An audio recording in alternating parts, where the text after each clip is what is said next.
അങ്ങനെ നമ്മൾ മാർച്ച് മാസത്തിൻ്റെ ഏറ്റവും ഒടുവിലത്തെ ദിവസത്തിലേക്ക് എത്തി. ഈ മാസം മുഴുവനും ദൈവത്തിൻ്റെ കരം നമുക്ക് കാണാൻ കഴിഞ്ഞു. കർത്താവിൻ്റെ കാവൽ നമ്മൾ അനുഭവിച്ചു. എല്ലാറ്റിനും വേണ്ടി നമുക്ക് യേശുവിന് നന്ദി പറയാം. എല്ലാറ്റിനും വേണ്ടി സ്തോത്രം ചെയ്യണം. ഇതല്ലയോ നിങ്ങളെക്കുറിച്ച് ക്രിസ്തു യേശുവിൽ ദൈവ ഇഷ്ടമെന്ന്. എല്ലാറ്റിനും നന്ദി പറയണം. കർത്താവേ, ഈ മാസം അങ്ങ് ഞങ്ങൾക്ക് ആയുസ്സും ആരോഗ്യവും തന്നു, ദൈവകൃപ തന്നു. നമുക്ക് ലഭിച്ച ശ്വാസത്തിന് പോലും നമ്മൾ നന്ദി പറയണം, അല്ലേ? സ്പേസ് സ്റ്റേഷനിൽ നിന്ന് സുനിത വില്യംസും ഒക്കെ ഈ ഭൂമിയിലേക്ക് വന്നു. അവരുടെ അനുഭവങ്ങൾ കേട്ടില്ലേ? എന്താണ്? അവർക്കവിടെ ശ്വസിക്കുവാനായിട്ട് കൃത്രിമ ശ്വാസം വേണം. അവർ കുടിക്കുന്നത് പോലും അത്ഭുതമാണ്. അതായത് അവരുടെ വിസർജ്യ വസ്തുക്കൾ തന്നെ റീസൈക്കിൾ ചെയ്ത് വീണ്ടും അവർക്ക് ഉപയോഗിക്കേണ്ടതായിട്ട് വരുന്നു. അതിൻ്റെ ടെക്നോളജിയെല്ലാം വളരെ വലുതാണ്. എങ്കിലും ഇന്ന് ഭൂമിയിൽ നമുക്ക് ആവശ്യത്തിന് കുടിക്കാനും കഴിക്കാനും ശ്വസിക്കാനും ഒക്കെ ഉള്ളപ്പോൾ ഇത് തന്നെ എത്ര വലിയൊരു അനുഗ്രഹമാണ്. ഒരു മനുഷ്യൻ എത്ര വലിയ വീട് വെച്ചാലും ശ്വസിക്കുന്നത് അതേ പ്രാണവായു തന്നെയല്ലേ? ഒരേ സൂര്യൻ്റെ കീഴെയല്ലേ? അപ്പോൾ നമ്മുടെ ജീവിതത്തിൽ എല്ലാ സൗകര്യങ്ങളും കൂടിയാലും നമ്മുടെ ശ്വാസം, നമ്മുടെ വെളിച്ചം, നമുക്ക് ലഭിക്കുന്ന മഴ, ഈ പ്രകൃതി തന്നെയാണ് നമ്മൾ എത്ര ഉയർന്നു വന്നാലും നമുക്ക് ലഭിക്കുന്ന അനുഗ്രഹങ്ങൾ. അതുകൊണ്ട് പണം കൊണ്ട് നേടാൻ കഴിയാത്ത പലതും നമുക്കുണ്ട്. അതിന് സ്തോത്രം ചെയ്യണം. നമ്മൾ ആഗ്രഹിച്ച പലത് ലഭിച്ചില്ലെങ്കിലും നമുക്കൊരിക്കലും ആഗ്രഹിച്ചാൽ കിട്ടാത്ത കാര്യങ്ങൾ നമുക്കുണ്ട്. അതിനായിട്ട് സ്തോത്രം ചെയ്യണം. കർത്താവ് എല്ലാവരെയും അതിനു വേണ്ടി ഒരുക്കട്ടെ, അനുഗ്രഹിക്കട്ടെ. നമുക്കൊരുമിച്ച് നമുക്ക് നന്മകളും ഐശ്വര്യവും സമൃദ്ധിയും ഉയർച്ചയും അഭിവൃദ്ധിയും ദീർഘായുസ്സും തന്ന കർത്താവിനെ ചേർന്ന് പാടി ആരാധിക്കാം. മഹത്വമേ പ്രശംസയേ ആരാധന അങ്ങേക്കെന്നുമേ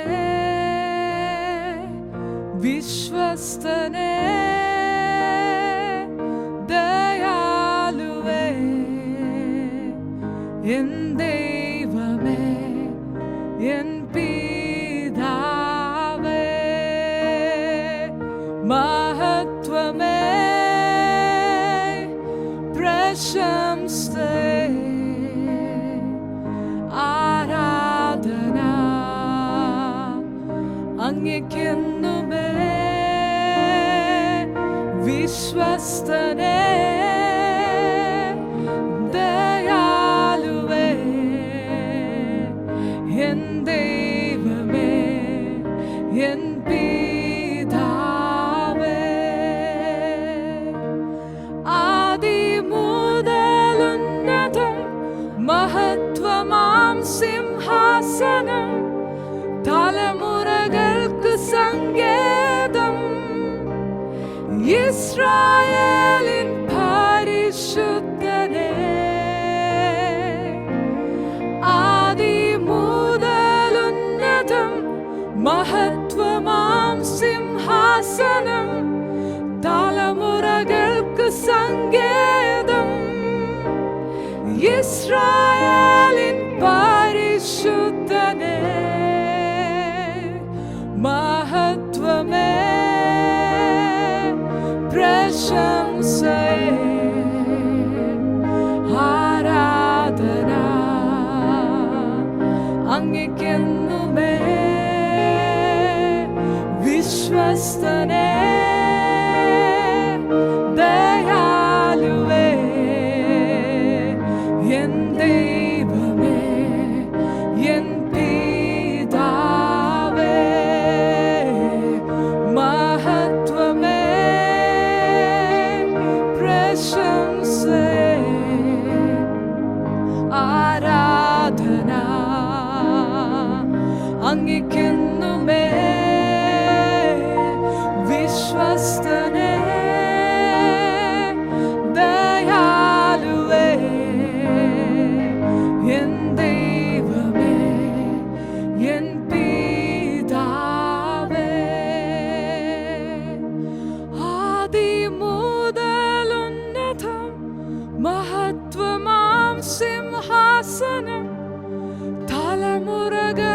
സങ്കേതം ഇസ്രായേലിൻ പരിശുദ്ധനേ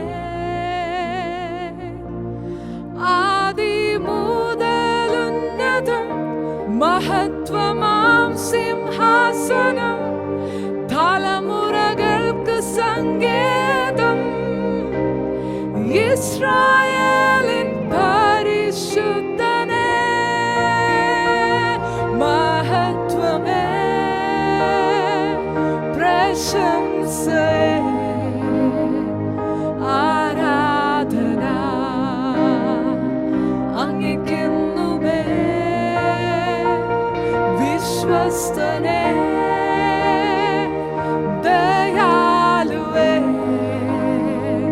എൻ ദൈവമേ എൻ പിതാവേ മഹത്വമേ പ്രശംസയേ ആരാധന അങ്ങേക്കെന്നുമേ വിശ്വസ്തനേ ദയാലുവേ എൻ ദൈവമേ എൻ പിതാവേ. യോഹന്നാന്റെ സുവിശേഷത്തിലെ ഏറ്റവും ഒടുവിലത്തെ അധ്യായത്തിലാണ് നമ്മളും ആയിരിക്കുന്നത്. അവിടെ യേശു ഒരത്ഭുതം ചെയ്തു. ശിഷ്യന്മാരെല്ലാം കൂടി മീൻ പിടിക്കാൻ പോയപ്പോൾ, പത്രോസിൻ്റെ നേതൃത്വത്തിൽ മീൻ പിടിക്കാൻ പോയപ്പോൾ യേശു കരയിൽ വന്നു. പുലർച്ചയിൽ അവർ മീൻ പിടിച്ചുകൊണ്ടിരിക്കുമ്പോഴല്ല യേശു വന്നത്. ഒന്നും ലഭിക്കാതെ നിരാശരായി കഠിനാധ്വാനത്തിൻ്റെ ഫലമായിട്ട് ശൂന്യത മാത്രം അനുഭവിച്ചപ്പോൾ പുലർച്ചയിൽ യേശു അവിടെ വന്നു. അവരുടെ സമൃദ്ധിയിലല്ല യേശു വന്നത്, അവരുടെ ഇല്ലായ്മയിലാണ്. ബൈബിളിലെ ചരിത്രം അതാണ്. എവിടെയെങ്കിലും ഒരു ശൂന്യതയുണ്ടോ അവിടെയൊക്കെ കർത്താവ് കാര്യങ്ങൾ ചെയ്യുന്നത് നമുക്ക് കാണാം.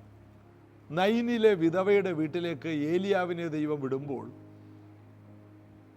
ഏലിയാവിനോട് ദൈവം പറഞ്ഞത്, നിന്നെ പോറ്റി പുലർത്തേണ്ടതിന് ഞാനൊരു വിധവയെ കൽപ്പിച്ചാക്കിയിരിക്കുകയാണ്. വിധവത അറിഞ്ഞിട്ട് പോലുമില്ല. ഏലിയാവ് വിധവയുടെ അഡ്രസ്സ് തപ്പി അവിടെ ചെന്നു. ദൈവം കൊടുത്ത അഡ്രസ്സിന് പ്രകാരം അവിടെ ചെന്നപ്പോൾ അവൾ ചാകാൻ വേണ്ടി ഒരുങ്ങിയിരിക്കുകയാണ്. 2 വിറക് പറക്കി 2 അപ്പം ഉണ്ടാക്കി, 1 മകനും 1 താനും കഴിച്ച ശേഷം പിന്നെ മരിക്കാനിരിക്കുന്നു എന്ന് പറഞ്ഞാൽ പിന്നെ കഴിക്കാനൊന്നുമില്ല, തന്നെ കിടന്ന് ചത്തോളും. അപ്പോൾ ഏലിയാവ് അവളോട് പറഞ്ഞു, നീ ഒരു ഗ്ലാസ് വെള്ളം കൊണ്ടുവന്ന്. വെള്ളം എടുക്കാൻ പോയ കൂട്ടത്തിൽ പറഞ്ഞു, ഏതായാലും ആദ്യത്തെ അപ്പം എനിക്ക് കൊണ്ടുവന്നതാണ്. അങ്ങനെ അവൾ പോയി ആദ്യത്തെ അപ്പം ഏലിയാവിന് കൊണ്ടുവന്ന് കൊടുത്തിട്ട് വീണ്ടും അവൾ ഏലിയാവിനെ താമസ സൗകര്യം മാളിക മുറി അവളുടെ വീടിൻ്റെ മുകളിൽ ഒരുക്കി. സാമ്പത്തികമുണ്ട്, പക്ഷെ പണമില്ലല്ലോ, ഭക്ഷണമില്ല. കുറേ കാശുണ്ട്, ഡോളറുകളും രൂപയും കെട്ടുകണക്കിനുണ്ടായാലും ഭക്ഷണം കിട്ടാനില്ലെങ്കിൽ എന്ത് ചെയ്യും? ഇതാണ് അവൾ മാളികയിലോട്ട് ഏലിയാവിനെ കൊണ്ടുപോയി എല്ലാം വിരിച്ചൊരുക്കി റെഡിയാക്കി ഇവിടെ താമസിച്ചോളാൻ പറഞ്ഞു. എന്നിട്ട് ഈ അപ്പവും കൊടുത്തു. ഇവള് താഴെ വന്ന് ആ ദൈവദാസൻ അത് കൊടുത്തല്ലോ, ബാക്കി ഒരു അപ്പത്തിൻ്റെ പാതി അവളും മോനും കൂടി തിന്നാമെന്ന് വിചാരിച്ച് ഭരണിയിൽ മാവെടുക്കാൻ നോക്കുമ്പോൾ ഭരണി നിറച്ച് മാവ്, എണ്ണപാത്രത്തിലോട്ട് നോക്കുമ്പോൾ എണ്ണപാത്രം നിറയെ എണ്ണ. അവളതിൽ നിന്ന് മാവെടുത്തു, അപ്പം ചുട്ടു, പിന്നീട് നോക്കിയപ്പോൾ നിറഞ്ഞിരിക്കുന്നു. അടുത്ത അപ്പം ചുട്ടു, വീണ്ടും നിറഞ്ഞിരിക്കുന്നു. അവൾ എത്ര എടുത്തിട്ടും എണ്ണയും മാവും തീരുന്നില്ല. അവൾക്കൊരാശ്ചര്യം. അന്ന് ആവശ്യം പോലെ കഴിച്ചു. അടുത്ത ദിവസം രാവിലെ നോക്കുമ്പോൾ ഇത് തന്നെ. അടുത്ത ദിവസം അവൾക്ക് മനസ്സിലായി അവളുടെ വീട്ടുകാർ പലരും പട്ടിണിയിലാണ്, അവളുടെ കുടുംബം മുഴുവൻ ദാരിദ്ര്യത്തിലാണ്. ഇതാ ശൂന്യതയുടെ നടുവിൽ അവൾ സമൃദ്ധിയുള്ളവളായി മാറുന്നതാണ് നമ്മളവിടെ കാണുന്നത്. എസക്കിയ ഫ്രാൻസിസ് എന്ന ദൈവദാസൻ്റെ ഭാര്യ ബെനീറ്റ ഒരിക്കലൊരു ദർശനം കണ്ടു. അതായത് ഈ സ്ത്രീയുടെ വീടിന് ചുറ്റും ആയിരക്കണക്കിന് കുടിലുകൾ. എന്താണ്? ഇവിടെ മാത്രമുള്ള ഫുഡ്. ഈ കൊച്ചു കലത്തിലെ മാവ് തീരില്ല, ഈ കൊച്ചു ഭരണിയിലെ എണ്ണ തീരില്ല. അതുകൊണ്ട് എത്ര എടുത്താലും തീരാത്തത് കൊണ്ട് അവളുടെ വീടിൻ്റെ ചുറ്റും ആയിരക്കണക്കിന് കുടിലുകൾ കെട്ടിയ ആൾക്കാർ വന്ന്, ബന്ധുക്കൾ വന്ന് പാർക്കുകയാണ്. അവളെ വേണ്ടാതിരുന്ന, വിധവയെന്ന് പറഞ്ഞ് ഒറ്റപ്പെടുത്തിയിരുന്ന ആൾക്കാരെല്ലാം ഇപ്പോൾ അവളെ ആശ്രയിച്ച് ജീവിക്കുകയാണ്. ഇങ്ങനെയുള്ള പ്രവർത്തികളൊക്കെ ഏലിയാവിൻ്റെ കാലം കൊണ്ട് തീർന്നു പോയില്ല. ഇനിയും ചെയ്യാൻ കർത്താവ് വിശ്വസ്തനാണ്. ഇത് ശൂന്യതയുടെ വലകളുള്ളവരുടെ അടുക്കലേക്ക് യേശു ശൂന്യത മാത്രമുള്ളപ്പോൾ ഇറങ്ങി വന്നു. നമ്മളുടെ ജീവിതം ശൂന്യമായിരുന്നപ്പോൾ, ജീവിതത്തിന് അർത്ഥമില്ലാതിരുന്നപ്പോൾ എൻ്റെ നിങ്ങളുടെ അടുക്കൽ ഇറങ്ങി വന്ന കർത്താവിനെ ഇനിയും നമ്മുടെ ശൂന്യതകളെ മാറ്റി സമൃദ്ധി കൊണ്ട് നിറക്കാൻ മനസ്സുണ്ട്. വലിയ മീൻകൂട്ടം അകപ്പെട്ടപ്പോൾ അത് കർത്താവാകുന്നു എന്ന് യോഹന്നാൻ പത്രോസിനോട് പറഞ്ഞപ്പോൾ പത്രോസ് വസ്ത്രം ചുറ്റിക്കൊണ്ട് വെള്ളത്തിൽ ചാടി നീന്തി ആദ്യം യേശുവിൻ്റെ അടുക്കിലേക്ക് വരുന്നു. ശിഷ്യന്മാർ മറ്റുള്ളവരും ആ വലിയ വല വലിച്ചുകൊണ്ട് വള്ളവുമായിട്ട് കരയിലേക്ക് വരുന്നു. ഇതാണ് ചരിത്രം. ഇനി അടുത്ത വാക്യം, കരയ്ക്കിറങ്ങിയപ്പോൾ, 9-ാം വാക്യം, കരയ്ക്കിറങ്ങിയപ്പോൾ അവർ തീക്കനലും അതിന്മേൽ മീൻ വെച്ചിരിക്കുന്നതും കണ്ടു. ഇവർ പിടിച്ച മീനല്ല ഇവർക്ക് വേണ്ടി യേശു പാചകം ചെയ്യുന്നത്. യേശു ഇവർക്ക് വേണ്ടി സ്പെഷ്യലായിട്ട് മറ്റു ചിലത്, ചൂടുള്ള ഒന്ന് വളരെ തണുപ്പുള്ള പ്രഭാതത്തിൽ ഒരുക്കി വെച്ചിട്ടുണ്ട്. കനലിൽ ചുട്ടതും, കനലിൽ ചുട്ട മീനും അപ്പവും. ഇതിന്നും ലോകരാജ്യങ്ങളിൽ ഏറ്റവും വിലയേറിയ ഭക്ഷണമാണ്. ഏറ്റവും ബെസ്റ്റാണ് യേശു ശിഷ്യന്മാർക്ക് വേണ്ടി കരുതി വെച്ചത്. കർത്താവിന് എന്ത് ചെയ്താലും ഏറ്റവും ബെസ്റ്റായിട്ട് ചെയ്യണം. എല്ലാവരും തിന്ന് തൃപ്തരാകണം. കാനാവിലെ കല്യാണ വീട്ടിൽ യേശുവിനെ ക്ഷണിച്ചതുകൊണ്ട് ഇത്രയും നല്ലത് നീ ഏറ്റവും ഒടുവിൽ കരുതി വച്ചിരുന്നല്ലോ എന്ന് പറയത്തക്ക രീതിയിൽ ഏറ്റവും ബെസ്റ്റിനെ പുറത്തെടുക്കുന്ന ഒരു കർത്താവിനെ നമുക്ക് പരിചയപ്പെടണം. ഇന്ന് നമുക്ക് കർത്താവിനെ അറിയില്ല. നമ്മൾ കർത്താവിനെ സേവിക്കാൻ ഇറങ്ങി, കർത്താവിൻ്റെ വേല ചെയ്യുന്നു. പലരും കർത്താവിനെ മാത്രം ധ്യാനിച്ച് നടക്കുന്നവരാണ്. എന്നാൽ കർത്താവിൻ്റെ പ്രവൃത്തി ഇതുവരെയും കരം കുറുകിപ്പോയിട്ടില്ല. ഇന്നും, ഇന്നലെ, ഇന്നും എന്നേക്കും മാറ്റമില്ലാത്ത കർത്താവ് നമ്മുടെ ജീവിതത്തിൽ നമ്മളിത് പറഞ്ഞുകൊണ്ടിരിക്കുന്നത് കൊണ്ട് ഈ കാര്യം ചെയ്തിരിക്കും. പ്രത്യേകിച്ച് ഈ കാര്യങ്ങളിൽ നമ്മൾ വിശ്വസിക്കണം. യേശുവിന് ഇന്നും പ്രവർത്തിക്കാൻ കഴിയും. യേശു ഇന്നും ദൈവമാണ്. ഇന്നലകളുടെ ദൈവം മാത്രമല്ല, മരണത്തെ തോൽപ്പിച്ച് ഉയർത്തെഴുന്നേറ്റ് വന്നെങ്കിൽ പിന്നെയാണോ നമ്മുടെ ജീവിതത്തിലുള്ള ചെറിയ ചെറിയ കാര്യങ്ങൾ, ഈ ഭൂമിയിൽ നാം പ്രാപിക്കുന്ന എല്ലാ നന്മകളും കൊച്ചു കാര്യങ്ങളാണ്. അതിനേക്കാൾ വലിയ കാര്യങ്ങൾ കർത്താവ് സ്വർഗത്തിൽ നമുക്ക് വേണ്ടി വീട് ഒരുക്കുന്നു. വലിയ കാര്യങ്ങൾ അപ്പുറത്ത് നമുക്ക് വേണ്ടി ചെയ്യുമ്പോൾ ചെറിയ കാര്യങ്ങളിൽ നമ്മളെ കൈവിട്ട് കളയുമോ? ഇല്ല. കരയ്ക്കിറങ്ങിയപ്പോൾ തീക്കനലിൽ മീനും അടയും ഒക്കെ ഇരിക്കുന്നതാണ് അവർ കാണുന്നത്. കരയ്ക്ക് ഇറങ്ങിയപ്പോൾ അവർ തീക്കനലും അതിന്മേൽ മീൻ വെച്ചിരിക്കുന്നതും അപ്പവും കണ്ടു. യേശു അവരോട്, ഇപ്പോൾ പിടിച്ച മീൻ ചിലത് കൊണ്ടുവരുവിനെന്ന് പറഞ്ഞു. ശിമോൻ പത്രോസ് കയറി 153 വലിയ മീൻ നിറഞ്ഞ വല കരക്ക് വലിച്ചു കയറ്റി. അത്ര വളരെ ഉണ്ടായിട്ടും വല കീറിയില്ല. എന്താണ് യേശു അവിടെ പഠിപ്പിക്കുന്നത്? ഒരിക്കൽ ഞാനിങ്ങനെ കേട്ടിട്ടുണ്ട്. അതിന് മറ്റൊരു ദൈവദാസൻ അതിനെ വർണ്ണിച്ചതാണ്. അതായത്, പത്രോസെ ഇപ്പോൾ പിടിച്ചത് കൊണ്ടുവാ. പിടക്കുന്ന ഒരു മീനുമായിട്ട് വലിയൊരു ഒരു നെന്മീൻ എന്ന് വിചാരിക്കും. അതുപോലെ ഒരു പിടക്കുന്ന ഒരു വലിയ മീനുമായിട്ട് കർത്താവിൻ്റെ അടുത്തോട്ട് പോകും. എൻ്റെ അരികിൽ നല്ല ചുട്ട മീനിരിക്കുന്നു, വറുത്ത മീനിരിക്കുന്നു. അപ്പോൾ അവിടെ കർത്താവ് അവനെ ഒരു പാഠം പഠിപ്പിച്ചതാണെന്ന്. അവൻ്റെ കയ്യിലിരിക്കുന്ന മീനും അവൻ ഒരുപോലെയാണ്. പത്രോസിൻ്റെ കയ്യിലെ മീൻ ഭയങ്കര പിടക്കലാണ്, നല്ല ജീവൻ, സമൃദ്ധിയായ ജീവൻ കാണിക്കുന്നുണ്ട്. കൈവിട്ട ആൾ പോകും, ഈ ലോകമാകുന്ന വെള്ളത്തിലോട്ട് പോകും. പത്രോസ് ഇത് തന്നെ, ഇടക്കങ്ങോട്ട് പോയി കളയും. എന്നാൽ യേശുവും യേശുവിൻ്റെ കനലിലിരിക്കുന്ന മീനും ഒരുപോലെയാണ്, നല്ല പാചകം ചെയ്തതാണ്. അപ്പോൾ യേശു അവനെ പഠിപ്പിച്ചെന്നാണ് പറയുന്നത്. യേശുവിൻ്റെ കണ്ണുകൾ കൊണ്ട്, പത്രോസേ, നിൻ്റെ കയ്യിലിരിക്കുന്ന മീനും നീയും ഒരുപോലെയാണ്.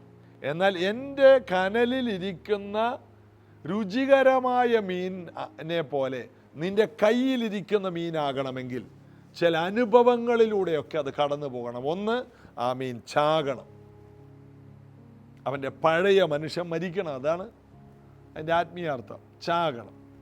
രണ്ട്, അതിൻ്റെ ചെതമ്പലെല്ലാം മുറിക്കണം. നെന്മീന് ചെതമ്പലുണ്ടോ എന്ന് ചോദിച്ചാൽ ഇല്ല, എന്നാൽ ചെതമ്പലുള്ള മീനാണെന്ന് ഇരിക്കട്ടെ. അതിൻ്റെ ചെതമ്പൽ കാഴ്ചയിൽ നല്ല ഭംഗിയാണ്, ഗോൾഡ് ഫിഷാണ്, മറ്റേ ഫിഷാണ് എന്നൊക്കെ പറയും. എന്നാൽ അതിൻ്റെ ഐഡൻറ്റിറ്റി പോലും ചിലപ്പോൾ എടുത്തു മാറ്റും, ചിലതിൻ്റെ തൊലിയെ ഉരിച്ചു മാറ്റും. യാഗപീഠത്തിൻ്റെ അടുക്കലേക്ക് കൊണ്ടുവരുന്ന പശുക്കൾ പല നിറത്തിലും പല രൂപത്തിലുള്ള പശുക്കളായിരിക്കും. എന്നാൽ അതിനെ യാഗത്തിന് വേണ്ടി അതിൻ്റെ തോലുകളെല്ലാം ഉരിച്ചു കളഞ്ഞാൽ എല്ലാറ്റിനും ഒരു നിറമാണ്. സിന്ധി എന്നില്ല, ജേഴ്സി എന്നില്ല, നല്ലനെന്നില്ല, കുറഞ്ഞവനെന്നില്ല, കൂടിയവനെന്നില്ല, വലിയ കുടുംബത്തിലെയാണെന്ന് പറഞ്ഞിട്ട് കാര്യമില്ല, എല്ലാറ്റിനും രക്തനിറമാണ്. യേശുവിൻ്റെ അടുക്കലേക്ക് വരുന്നവർക്ക് കാൽവരി ക്രൂശിലെ ചോരയുടെ നിറമാണ്, വലിപ്പ ചെറുപ്പമില്ല. എത്ര വലിയ മീനാണെങ്കിലും തൊലി ഉരിഞ്ഞു കളഞ്ഞാൽ, ചെതമ്പൽ പഠിച്ചാൽ എല്ലാം ഒരുപോലെയാണ്. ദൈവസഭയിൽ വന്നിട്ട് ഞാൻ വലിയ കുടുംബത്തിലെയാണെന്ന് പറയുന്ന ആൾക്കാരുണ്ട്, ഇപ്പോഴും ഫാമിലി പറഞ്ഞുകൊണ്ടിരിക്കുന്നവർ. ക്രിസ്തുവിൽ ഇതൊന്നുമില്ല, സ്ത്രീയെന്നോ പുരുഷനൊന്നുമില്ല, വലിയവരൊന്നോ ചെറിയവരൊന്നുമില്ല. ചെതമ്പൽ പോകണം. അടുത്തത്, അതിൻ്റെ അഴുക്കെല്ലാം എടുത്ത് കളയണം, കുടലും എല്ലാം എടുത്ത് കളയണം, അതിൻ്റെ തലയെടുത്ത് കളയണം. തല, ബുദ്ധിയുടെ പ്രമാണത്തിൽ ജീവിക്കുന്നതായിരുന്നു പണ്ട്. ഇപ്പോൾ ബുദ്ധിയെല്ലാം എടുത്ത് മാറ്റണം, വിശ്വാസത്താൽ ജീവിക്കണം. അഴുക്കുകളെല്ലാം എടുത്ത് കളയണം. അടുത്തത് വാലെന്ന് പറയുമ്പോൾ തോന്നിയ ദിശയിലേക്ക് അവനെ കൊണ്ടുപോയിരുന്നതാണ്. എന്നാൽ വാല് മുറിഞ്ഞു, ഇനി എപ്പോൾ നോക്കിയാലും കനലിൽ മേൽ കാണും. അടുത്തത്, തിളച്ച എണ്ണയിലേക്ക് നല്ല മസാലയെല്ലാം പുരട്ടി നേരെ എണ്ണയിലേക്ക് എടുത്തിടുന്നു. അതായത് അതിനെ മുഴുവനുമായിട്ട് സമർപ്പിച്ച് അതിനെ പാകമായ രുചിയുള്ള ഒന്നാക്കി മാറ്റുന്നു. പത്രോസേ, നിൻ്റെ കയ്യിലുള്ള മീൻ എൻ്റെ കനലിൽ ഇരിക്കുന്ന മറ്റുള്ളവർക്ക് പ്രയോജനപ്പെടുന്നവനായി മാറും. ഇതുപോലെ ശിമോനെ, നീ പത്രോസായി മാറണം. ഇതാണ് യേശു അവനെ ആ കാര്യത്തിലൂടെ പഠിപ്പിച്ചത് എന്നും പലരും അഭിപ്രായപ്പെടുന്നു. അതായത് യേശു നല്ല മീൻ വെച്ചിരിക്കുമ്പോൾ ഇപ്പോൾ പിടിച്ച മീൻ എന്തിനാണ് യേശുവിന്? അത് യേശു അവരെ പഠിപ്പിച്ചതാണ് എന്നാണ് പറയുന്നത്. ഏതായാലും ആ കനലിലെ മീൻ പോലെ പത്രോസിൻ്റെ കയ്യിലെ മീൻ ആയിത്തീരുക, അത് മനോഹരമായ ഒരവസ്ഥയാണ്. ശീമോനെ പത്രോസാക്കി മാറ്റുന്ന കർത്താവ്. പല അനുഭവങ്ങളിലൂടെ കയറിയിറങ്ങി അവൻ ശക്തനായി മാറണം, മറ്റുള്ളവർക്ക് രുചിയുള്ളതായി മാറണം, മറ്റുള്ളവർക്ക് ഫലമുള്ളതായി മാറണം, ഗുണമുള്ളതായി മാറണം. ഇനി ഒരിക്കലും ലോകത്തിലേക്ക് പോകാത്ത രീതിയിൽ മരിക്കണം. ഇതൊക്കെയാണ് അതിലൂടെ ഉള്ള പാഠം. ഏതായാലും ആ പുതിയ പാഠം പത്രോസിൻ്റെ ജീവിതത്തെ മാറ്റിമറിച്ച് കാണും, ശിഷ്യന്മാരുടെ ജീവിതത്തെ മാറ്റിമറിച്ച് കാണും. എല്ലാ സമയങ്ങളും കർത്താവ് അവരെ പഠിപ്പിക്കുകയാണ്. ഇതുപോലെ കർത്താവ് നമ്മളെ ജീവിതത്തെ ഓരോ സാഹചര്യത്തിലൂടെ പഠിപ്പിച്ച് ശക്തിയുള്ളവരും കരുത്തുള്ളവരുമാക്കി മാറ്റും. കർത്താവിൽ നമുക്ക് ആശ്രയിക്കാം. ഈ വരാൻ പോകുന്ന പുതിയ മാസത്തിന് വേണ്ടി നമുക്ക് ഒരുങ്ങാം. ഈ ഒടുവിലത്തെ ദിവസം, ഈ മാസത്തിൻ്റെ ഒടുവിലത്തെ ദിവസം നമുക്ക് നന്ദിയുള്ളവരായി ദൈവത്തിൽ ആശ്രയിച്ച് പ്രാർത്ഥിക്കാം. യേശു കർത്താവേ, ഇന്ന് ഈ തിരുവെഴുത്തുകൾ കേട്ട, വചനങ്ങൾ പഠിച്ച ഓരോ പ്രിയപ്പെട്ടവരുടെ ജീവിതം അത്ഭുതങ്ങൾ കൊണ്ട് നിറയട്ടെ, അടയാളങ്ങൾ കൊണ്ട് നിറയട്ടെ, വിടുതലുകൾ കൊണ്ട് നിറയട്ടെ, സമൃദ്ധി കൊണ്ട് നിറയട്ടെ. കർത്താവിൽ നിന്ന് പുതിയ പാഠങ്ങൾ പഠിക്കാനുള്ള ശേഷി കർത്താവിൻ്റെ മക്കൾക്കുണ്ടാകട്ടെ. വിശേഷ വിജ്ഞാനമുണ്ടാകട്ടെ. പരിശുദ്ധാത്മാവിൻ്റെ കൃപ കൊണ്ട് നിറയണമേ. പുതിയ മാസത്തെ ഞങ്ങൾ സ്വീകരിക്കുന്നു. ഈ കഴിഞ്ഞു പോകുന്ന ഈ മാസത്തെ ഞങ്ങൾ അനുഗ്രഹിക്കുന്നു. അവിടുന്ന് ഞങ്ങൾക്ക് തന്ന നന്മകൾക്കായി നന്ദി. പുതിയ മാസത്തെ ഒരു സമൃദ്ധിയുടെ വാഗ്ദത്ത നിവൃത്തിയുടെ മാസമായി സ്വീകരിക്കുന്നു യേശുവിൻ നാമത്തിൽ. ആമേൻ. നമ്മൾ ഒത്തിരി നന്മകൾ കാണും, കർത്താവിൻ്റെ അനുഗ്രഹങ്ങളെ കാണും. അതിനായി നമുക്കൊരുങ്ങാം. പുതിയ മാസത്തിൽ നാളെ നമുക്കൊരുമിച്ച് കാണാം. God bless you.